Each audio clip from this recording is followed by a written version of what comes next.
I've been hanging out with farmers, What, as in Done doing 2 gigs in the last week for doing farmers. gigs for farmers? I mean, or going to the farm and helping in out? the field? I don't think so.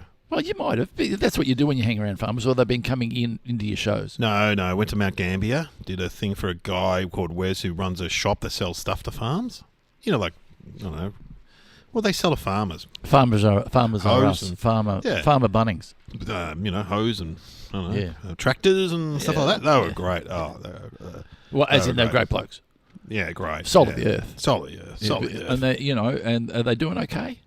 Yeah, Mount Gambier, which for people that don't know is in South Australia. Yeah. Is that the food bowl? Yeah, it's green. It's really green. A lot of dairy Yeah. farms, a lot of graziers. There's a difference, though, I learned, between graziers and dairy farmers, though. There's a big difference. Well, the graziers normally got a nice jumper, nice hair, and went to a boarding school. Yeah. And the dairy farmers a bit more knockabout-y, looking red-faced, because they got to milk the cows twice a day. I thought they just walked the cow. No disrespect, but I thought the cows just walked in and put their udders on the thing, and away they go. I've seen that footage because I did, another gig for farmers. Those machines cost $1 million each. Oh, so not everyone has their, No, because no. if you had a bit of spare time, you could wander in there yourself. Well, teenage boys are just, waiting to get milk. What are you doing out here? Come and do your homework. It's amazing. I'm just checking on the cows, Mum. To see the machines are incredible, like the farmers. Now, farmers are such a good audience because they're intelligent, and you know what's interesting? They all believe in climate change, which because I asked them, because because you hear all this with Dutton and his nuclear thing. I'm trying to work up a joke about Dutton and nuclear. This is you work with me on the premise because you're good with jokes. No, not really. Okay, Peter Dutton, he wants to bring in nuclear power because he already looks like he's been in a nuclear blast. Not that bad. I think you got it. Really? I can't add anything to that. Oh, okay. No, just yeah. Anyway. Maybe there's something. Is there something about having a red button on a certain part of his body that could push the button or something? Push the button. Or something about the code. Yeah. What do you call he's got a big mushroom. Oh, that's a dick joke. That's all right. We don't mind dick jokes. How fun is this though? Me and Des Dally did another gig for farmers in Narracourt, which is again in South Australia, right? Yeah. And I didn't know, this is so funny. So Des is from a farm, right? He's a comedian that I work with a lot. You know Des. Good man. Great guy. Anyway, we're sitting there and he goes to this farmer, so how many acres have you got? The farmer goes, that's actually a personal question. He goes, that's like asking you how much money you earn. Oh, that's interesting. I've never heard it before. So don't ask them how many acres they got. Because sometimes they just give it up willy-nilly. But what's the joke about where the guy says, how big is your property? And he goes, well, let me put it this way. I can ride from sun up to sundown and I don't come across a fence. yeah. And the guy goes, oh, that's some big property. And he goes, no, I just don't have any fences. That's very good. Well, Jermaine's got one of the best farming jokes I've ever heard. Yeah. He goes, oh, you're farmers, you're quite poor, yeah? Until the next door neighbour's farm comes up for sale, then all of a sudden you've got a bit of spare change, haven't you?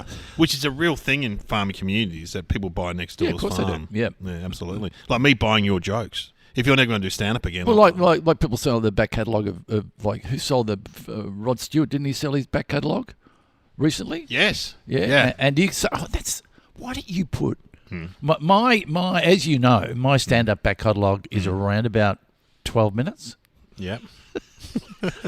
Probably 13 on a good night. Yeah, and you remember it probably better than I do. Yeah, I remember your So jokes. I'm coming in, I reckon my back catalogue's coming in at about 12 and a half, I'll do one now. $1,200. Do one of my jokes. I went to the market and there was a woman selling lollies and she was selling lolly teeth, but she had no teeth. So when you think she put one of those lolly teeth in, just... You haven't done it justice. You just set it up wrong. Went to the market, the woman was there, she didn't have any teeth. Oh, that's right. Yeah, and so I said, and if you're selling lollies, first thing you want to have is teeth. At least put some lolly teeth in. Yeah. Do you want to hear my other farming joke I do? Because there's mainly farmers here, but you always find a council worker or a salesman or something within the farming community. Yes. You know, or there'll be a teacher, a bloke teaching. Or at this one, there was like a guy who worked for the council, you know. And I always just say to the farmers, I pick out I go, mate, I've seen you. Are you a farmer, mate? Yeah. I've seen you on that show. What's that called? Farmer Wants a Root. I've seen you on that one. And then I go, don't worry, mate. I go to the council guy. There's a new show, Council Worker Wants a Hand Job. That's coming out very soon. 7, mate. And I'll play the music. You are speaking to the people. Woo!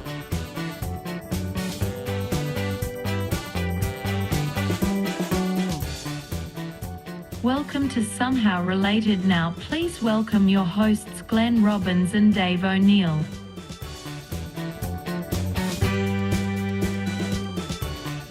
Anyway, here we are on the podcast. I should announce I'm going to Canberra. I did say it. Me and Brad Oakes, who's been mentioned on this podcast before. Hey, and you've been on your other podcast. You've been interviewing the debrief him. a lot. Yes, yeah. We're doing a show. We're doing theatres, Glenn. We're doing. Where are we doing? Marimbula. Oh, this time of year, divine. Will that be nice? Or absolutely. A lot of sharks around there, though. Oh, God. But you'll get in the salt water. Oh, hopefully. Yeah, that's the 11th of July. Then 12th of July, we're in a place called Collector, which is 50 minutes from Canberra. Mm-hmm. And then that'll be cold. Oh, yeah. And then on the 13th of July, we're doing the Q in Queanbeyan, which is part of Canberra, right next to Canberra. That's selling quite well. I'm surprised. Canberra, moving some tickets, Glenn, in Canberra. Just bring you up to date. There's people walking past a lot. Okay. And we're getting looks. Okay. And I think I heard something that they are doing some sort of function in here. There's a wake. There's a wake. There's a wake. We probably need to wrap it up. Okay. Not wrap it up now, but not, soonish. If this one runs a bit short, it's not our fault. Sam, give us the topics quick. The Louvre and Range Rovers. I've been to the Louvre. Oh, God. You've been to the Louvre. Now, the Louvre is a museum. Yep. Art Gallery Museum in Paris. Yeah, largest in the world. Glass pyramid thing. Yeah, now the glass period was probably built how many years ago? I don't know. I don't know. 80s or something? 60s, 70s maybe? And so what is inside the glass pyramid? Is that just a reception area? I don't know. Yeah, I think it might be like a skylight almost. Yeah. And there's a lot of Egyptian stuff. There's Mona Lisa's in there. That's a big one. Oh, yeah. Did you see her face? Did you have a look? Yeah. I've actually got a photo of... I took a photo of all the people taking a photo. I'll try and put it on our Facebook group if I can find it. Take a photo. I mean, why would you take a photo? What's the point? You can look up at... there's heaps of people taking photos. Well, they're doing selfie photos because it would be a perfect one to do. There's Mona Lisa, there's me. There's heaps of guards near the Mona Lisa. You can't get kind of too close to it by memory. Is there red rope? I think there might be a bit of red rope. Yeah, stand back. I reckon there's like some amazing. There's Picasso, there's Van Gogh, there's all the big ones, Glenn. All the big ones. Rodin. They should, and so they should. It's a lot of French art, isn't it, mainly? Yeah, a lot of French people. You know the best thing about the Louvre is that it was built on an old fort, and so you can go down and they've got the fort walls. You walk along next to the old fort walls. Oh, that's good. Yeah, that was my favourite bit of the whole Louvre experience. The restaurant was good. They've got a restaurant in there set up to be like a French bistro, and you can get steak and chips or I always find when I walk around a museum, I'm always looking. I'm envious of those guys sitting on the seats who are the guards. I go, you got a seat. Yeah, but not all of them have seats. But some of them do have a seat, and you go, do you mind if I just sit down for a couple of minutes? I got to say, it can make you quite tired. It's a little bit overwhelming, the Louvre, I've got to say. Overwhelming because you can't do it in one day, can you? Yeah, we tried to, and it's just like, oh, boy. I think we went on a tour of the Louvre. The Louvre, what do I know about it? It came after the French Revolution, I think. Did Napoleon have something to do with it? I think he might have. Didn't he call it the Napoleon or something? Then they changed it to the Louvre or something? This is what happened in France. So my wife and my daughter wanted to go to Museum d'Orsay, which is a smaller version of the Louvre in an old railway station, right? So that's another big art gallery museum. And I said, and me and my sons went to the basically a war museum where they've got Napoleon's old horse. It's not alive. Is it like Farlap? Is it stuffed? Stuffed and mounted? They've got Napoleon's horse, and they've got like actual knight's armour from the French. Oh, that's good. Oh, and you know what? They're small. The knights were small. Oh, and it's got all these old great dioramas that generals used to make so they could plan their battles. It's fantastic. Okay, I've done something bad. I've looked up some interesting facts about the Louvre. The Louvre. On your phone? On my phone. Give them to me. The worth of what's in the Louvre, $45 billion. What? Yep. You can't see all of the Louvre in 100 days. Wow. That which would come to your point, really. Yeah, it's too much. Unless you jogged. Or went on one of those moped things. It's mainly French. It's haunted. Oh, is it haunted? Yep. It does say something about Napoleon here. Named it after himself, apparently, back in the 1800s. Did he? Yeah, apparently. I don't know. Did it mention the restaurant that I went to? That was quite good. Let me go through. There's a bistro where Dave O'Neill is eating. Steak and chips. Yeah, steak and chips. Which is very French. The Louvre. Yeah. Oh, yeah. No, look, I suppose if you go and have a look, but be prepared. So the Louvre is... It's right in the middle of the city. Right in the middle of the city. Near the Seine. the glass part, which always fascinates me, how the architects got that across that meeting. See, if that was in Australia, there'd be kids skateboarding on that. I know, but it's so contrasting to the original building. Yeah, and I guess they did the right thing. They didn't try to make something that was like that. A lot of it's underground by memory. Is it? Yeah, a lot of the Louvre. A lot of it was underground. Best museum you've been to in the world? Would that be it? Nah, the British one's the best one. Got heaps of stolen shit. There's a TV show that guy does on SBS. I know. Stuff the Brits. I know. People Stuff stole. the Brits stole. Yeah. I said to the kids the other night, they haven't really thought much about that title, have they? It just says what it is. You know what I mean? Like, well, often that's the best way to go. I know. Either that or a little bit obtuse. But that's no. The British Museum's got the Rosetta Stone, which is. That's how they worked out how to. Oh, that's amazing. They got it from the movie, yeah? Yeah.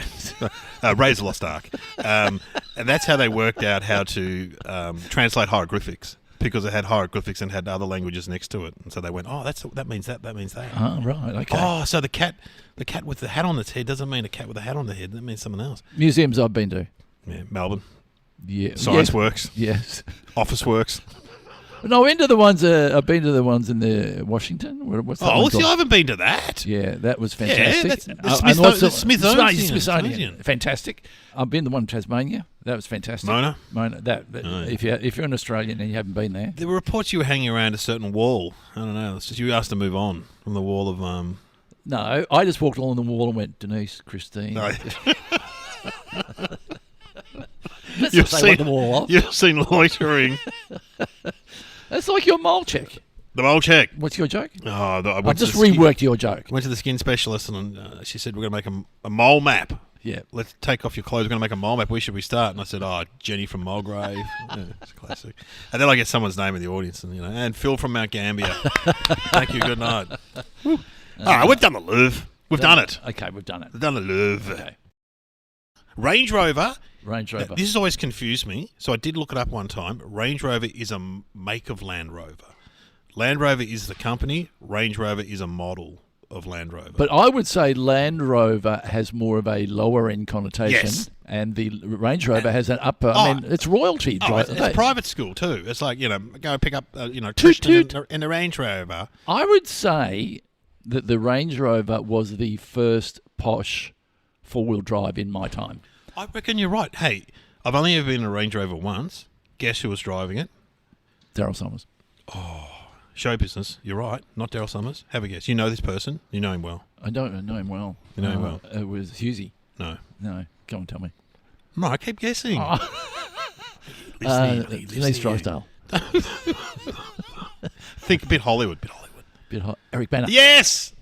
He had a Range Rover. I'm sure he had a Range. And I couldn't believe how high up you sat. Yeah. Because I've been driving shit boxes my whole life, like Tiranas and yeah. Valiants, and I had an old BMW. You do you feel sit up high. The way they feel, the way they... And when the door closes, it goes... Foomp.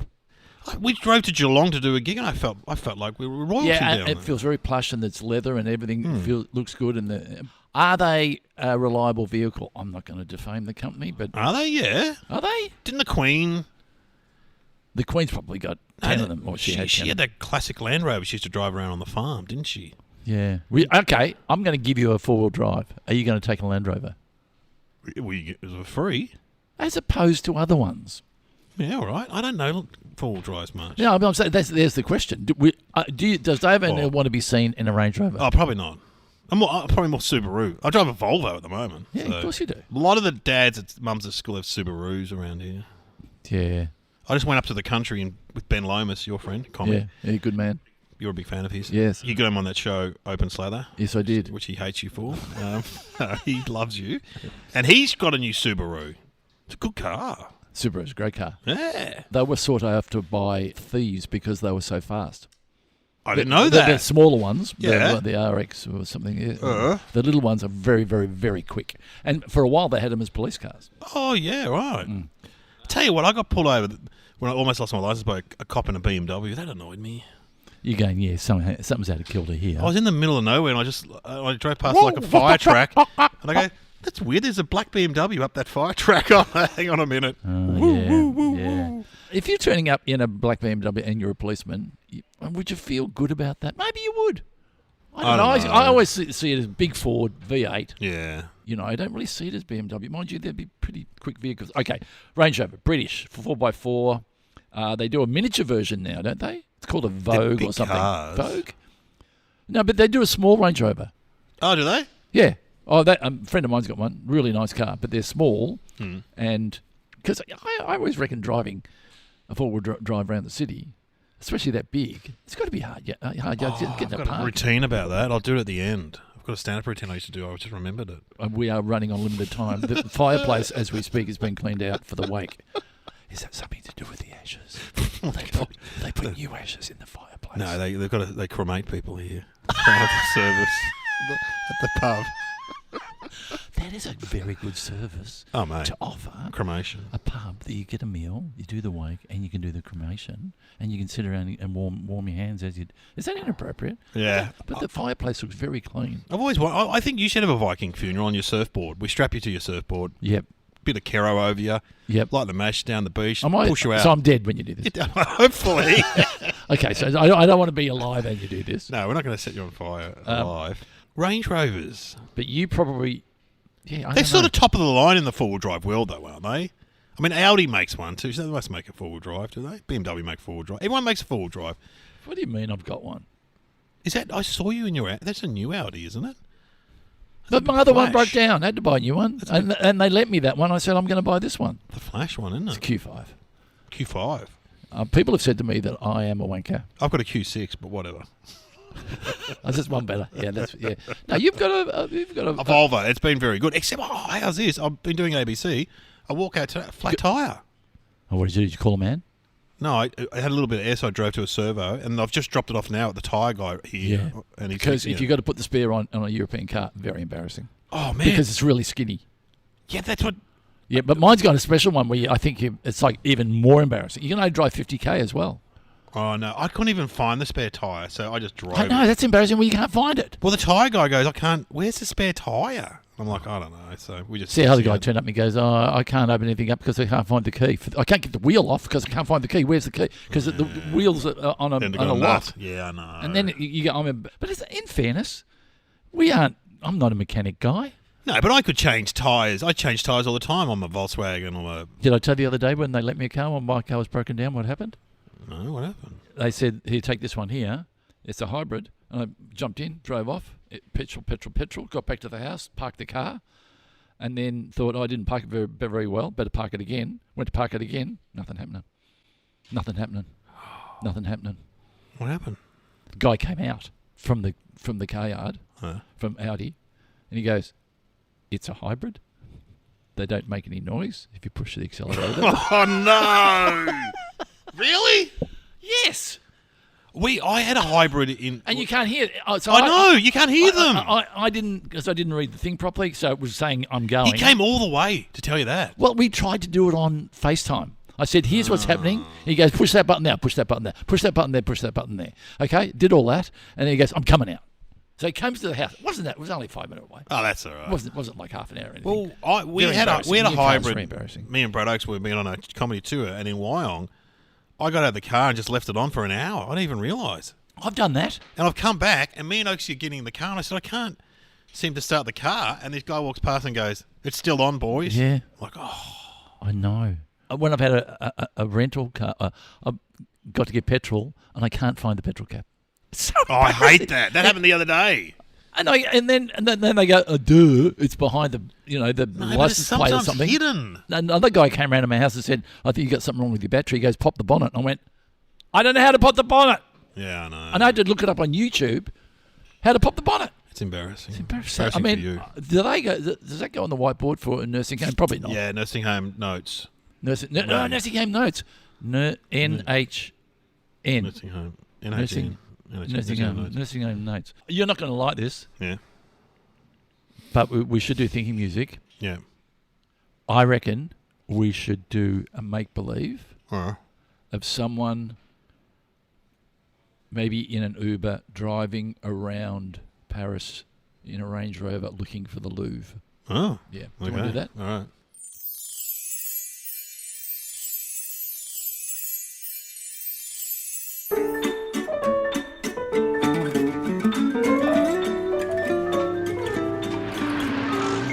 G'day, mate. Can you take me to the Louvre? It would be my pleasure to drive you to the Louvre, which is, of course, a very famous place in Paris. Well, what's that thing over there? The tall thing. What's that called? Is it the Eiffel Tower? What's that? That is, I can forget. This one is the Eiffel Tower. We are driving now, yes? We're driving, we absolutely. We are driving now. Yeah. Would you like me to point out the things? What's that? That is... is it the big tall thing with Arc of the... Arc of the... Triomphe? Arc de Triomphe? Arc de Triomphe, yeah, correct. Yes. And what we're driving over what's the river called again? The river... I can't have to look it up. You don't seem to know much about Paris. Wait. You're going to give me 5 stars? Are you going to give me... Yeah, sure. As my accent's hanging on. This river, I'm just looking it up, is called not the Yarra. No, not. Well, we have the Murray in Australia. No, it is called the Seine. Yes, you're very clever. Yeah, the Seine. Yeah, right. Okay. Oh, and we're going down that main thoroughfare where the Nazis and stuff marched down with the Arc de Triomphe. It's called the Champs de... Oh, what is it again? It's a famous... It's like St Kilda Road in Melbourne. It's the... I do not know. Do you know what? You must know it. It's the biggest road in France. One of the best. The Champs-Élysées, what it's called. Yes. Yeah. Is that what it's called? You don't know that? No, I don't. Well, Jeez. There's that art gallery, the modern one with the tubes coming out the side. To annoy me. Do you know the art gallery with the tubes out the Pompidou? Would you like some baguette? Yeah, I'd like one of those. Do you like my beret? I like it, but I'd like to get one of those traditional pastries in like a half moon. What are they called again? They are called a muffin. No, it's a croissant, you idiot. Do you know anything about French culture, mate? I like to... Oh. Where's the Louvre? Is it the Louvre? Wait. We are coming up towards the Louvre now. I would request... Just drop me off wherever. Drop off point. Wait, it's telling me to go... over here. Mm-hmm. Do you like my car, by the way? It is a Range Rover. Oh, I like the Range Rover. 4-wheel drive. Can it go up hills? Can go up hills. Can go down the hills. The Queen has one.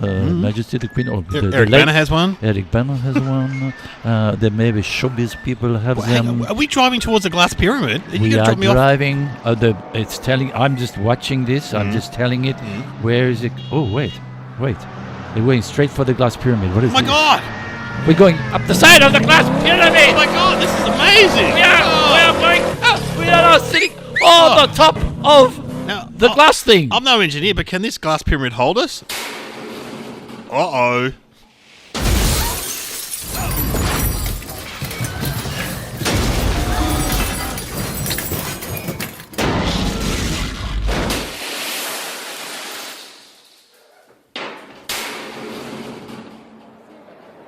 Oh. You okay? Well, lucky it was a very plush four-wheel drive. We have hit the ground very hard, smashed all the glass. Wow, there's the Mona Lisa. Jesus, good service. 5 stars to you, Pierre. You would not get that service anywhere else in the world. I welcome you. All right, wind it up. Hey, would you like to try on my beret? Have a bite of my baguette with cheese and ham.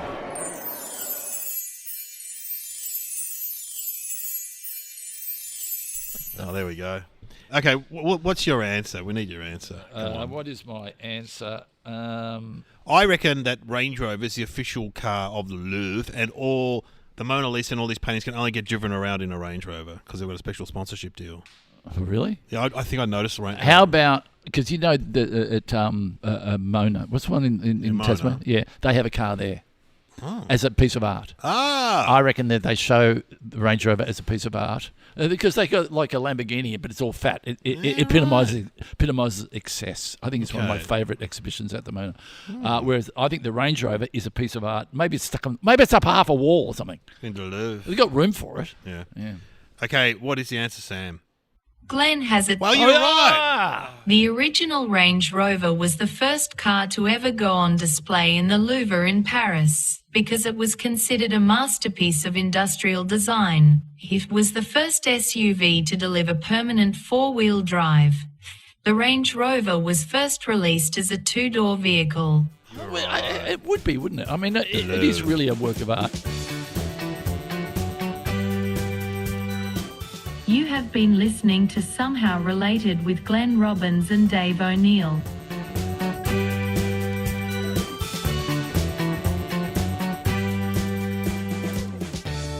You know what I'm thinking?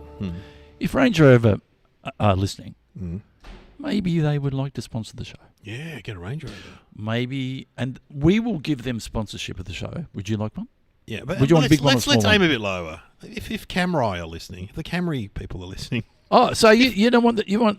Look, I'd be happy with a Corolla. You know what I mean?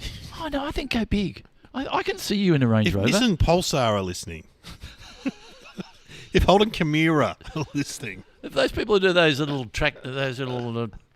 skateboards, yeah. If e-scooters are listening, if Mikey, the people at Mikey, the train network, I've got my stand up about. Okay, got it. We got to get. They're ready for the wake in a second now. Cool. Yep. So I've noticed that in the inner city, a lot of my neighbours drive four-wheel drives. Yeah. Right? Like, why do they do that? And you go, why do you drive a four-wheel drive? And they go, so when I go to the country, when I go up the bush. And you're like, really? I thought the tennis club had a bitumen car park these days. And then I say, I wonder if there's farmers in outback Australia driving around in Barinas. And they go, oh, that's for when I go into the city. Map. My other favourite French joke is, I've been to France. I went to France with my kids, and I caught my teenage son urinating and smoking in the alley. I said, what are you doing? He said, Dad, I'm just trying to fit in. Bonjour, merci. Excellent podcast that's somehow related. Somehow related. We have to get out of here because there is a wake going on, Glenn. And if you don't move, it will be your wake soon. They'll have 3 wakes in this pub.